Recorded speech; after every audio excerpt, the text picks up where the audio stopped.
السلام عليكم ورحمة الله وبركاته. يا صباح الفل عليكم جميعا يا جماعة، أو يا مساء الفل على حسب التوقيت اللي انت بتشوف فيه الفيديو بتاعي. طبعا يا جماعة زي ما عودتكم قبل ما نخش في موضوع الحلقة بتاعة النهاردة أو الفيديو بتاع النهاردة، ما تنساش تعمل لايك للفيديو وتعمل سبسكرايب للقناة وتعمل كومنت لو عندك أي استفسار، وأنا إن شاء الله هرد على 100% من أسئلة حضراتكم. نسمي الله ونتوكل على الله ونخش في موضوع الحلقة بتاع النهاردة، وهو ازاي اقدر اهاجر او اقدر اسافر دول من دول الاتحاد الاوروبي او حتى امريكا او كندا او استراليا بنظم الهجرة المختلفة من غير ما ادفع الاف الجنيهات ويتنصب عليا في انواع فيز هي اصلا ما بقتش موجودة او اتلغت بشكل قانوني ورسمي وباقل التكاليف.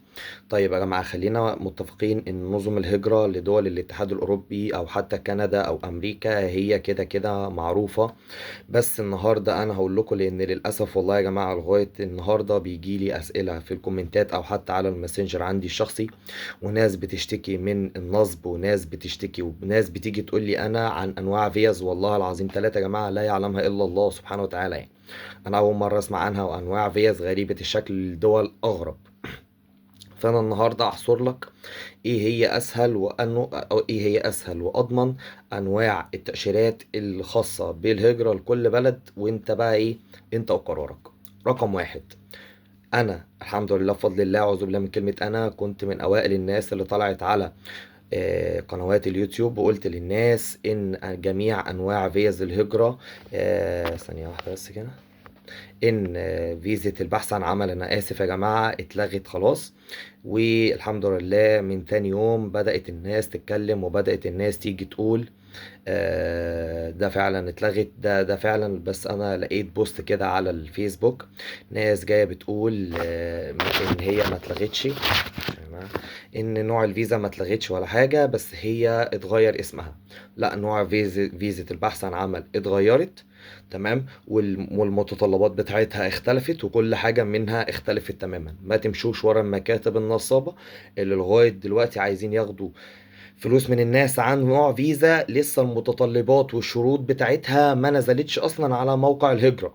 تمام، فبعد اذنكم يا جماعه اي حاجه تخص البرتغال فيزا بحث عن عمل او المستجدات بتاعتها محدش يحجز موعد ولا حد يعمل اي حاجه ولا حد يدي فلوس لمكتب غير لما تنزل الاحداثيات الجديده. ده بالنسبه للبرتغال. بالنسبه لامريكا وهو نظام كلنا عارفينه بيشتغل كل سنه، وهو نظام اللوتري.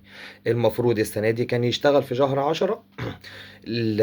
موقع الهجرة الأمريكي قال لك أنا مأجلها إلى عدة شهور، ممكن يوصلوا لثلاث شهور، ولغاية دلوقتي مفيش أي حاجة جديدة عنه. فبرضه ما تروحش تقدم مع مكتب في اللوتري اللي هو الهجرة العشوائية، لأن هو أصلا المكتب ما فتحش. سوري، نوع الهجرة اللوتري ما فتحش أصلا، فأنت كده معرض للنصب. لما يفتح إن شاء الله هنقول لحضراتكم هل هو مطلوب بالباسبور، هل لسه موجود $1، والموقع فتح وازاي تقدر تقدم، والحاجات اللي احنا بنعملها كل سنة دي. ده بالنسبة لأمريكا. بالنسبة لكندا هو نظام اسمه الاكسبريس انتري، الدخول السريع لكندا. المطلوب من حضرتك ايه؟ لغة، سواء ايلتس او تويفل، او في برنامج جديد اسمه بي تي اي كور تجي في السكول اقل حاجه سي ال بي 7.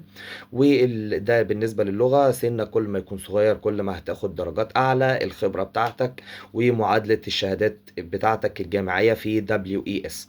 بس وبتقدم حضرتك وبتنتظر السحبة بتاعتك، ويفضل ما يكون معاك كمان شهادة فرنساوي هتاخد لغة. ولو حضرتك متجوز او حضرتك متجوزة وجوزك دخل عمل معاك الامتحانات وقدم معاك الاتش ار وقدم معاك دبليو اي اس، فحضرتك هتاخدي نقط اكتر. وطبعا كل ما النقط بتزيد كل ما السحبة بتاعت حضرتك هتكون اسرع واضمن.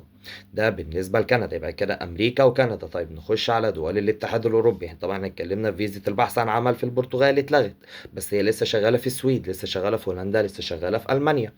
تقدر تقدم فيها وتروح هناك، بتقعد من 6 شهور لسنة. حضرتك بتدور على عقد عمل، لقيت عقد عمل بتعدل الوضع بتاعك من غير ما انت تكون مضطر ان انت ترجع بلدك اساسا وخلاص. وبتكمل بقى تجديد لغاية لما ان شاء الله بتاخد الإقامة الدايمة، ومن ثم الجنسية بتاعت الدولة اللي حضرتك رايح عليها. ادي كده بالنسبة لدول الاتحاد الاوروبي. في نوع تاني وهو نوع العقد عن عمل، وانا عملت فيديو كامل ازاي تقدر تقدم وتشوف وتجيب لنفسك عقد عمل من غير ما تدفع جنيه واحد لمكتب من المكاتب النصابة، وحضرتك تقدر تعملها في البيت. طب يا أحمد إزاي؟ عشان الناس اللي لسه هتشوف الفيديو. حضرتك شوف مثلًا المجال بتاعك، يعني أنا مثلًا راجل مدرب جمباز، تمام، ده مجال شغلي أصلًا. فباخش مثلًا على جوجل، باقوم جايب أندية الجمباز الفني في دولة أسبانيا، بيطلع لي طبعًا العديد والعديد من الأندية. بابدأ أخش أراسل الأندية دي على الجيميل مش الواتساب يا جماعة. يعني دول أوروبا وأمريكا وكندا والدول دي بتعتمد أكتر الجيميل مش الواتساب. الواتساب بيكون ده لو لشخص صاحبي، اللي احنا اتنين أصدقاء، مش رسائل رسمية.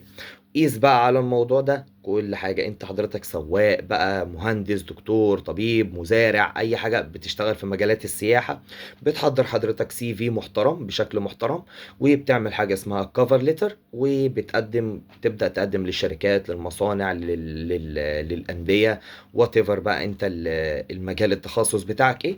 وبيبدأ ان شاء الله يجيلك الرد بتاعك على الجيميل. طب يا احمد نقدم ازاي عشان يبقى الفرص بتاعتنا متاحة وبشكل كبير؟ حضرتك بتاخد كل دولة بتاخدها يوم. يعني النهاردة هتقدم في اسبانيا زي ما قلت لك 40 50 مكان بتقدم فيه الورق بتاعك. بكرة تاخد هولندا، بكرة تاخد ايطاليا، بعده تاخد فرنسا.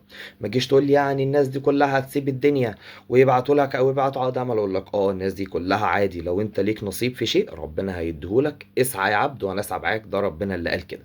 فهي مش بعيدة، وكم المصريين اللي راحوا الدول دي بعقود عمل يا صاحبي من هنا لا تعد ولا تحصى، وبغض النظر عن الوظائف بتاعتهم كمان. وكل واحد فينا لو سألنا حد من أصحابه هتلاقيه حد طالع بشكل محترم ورخيص، من غير ما أروح لمكتب وأدفع 200 و 300 ألف، وفي الآخر كمان ممكن يطلع فيك وممكن يطلع نصب، وفلوسك وشقة عمرك كله يروح عليك. دي طريقة كويسة جدا ومجربة، واسألوا مني أنا شخصيا.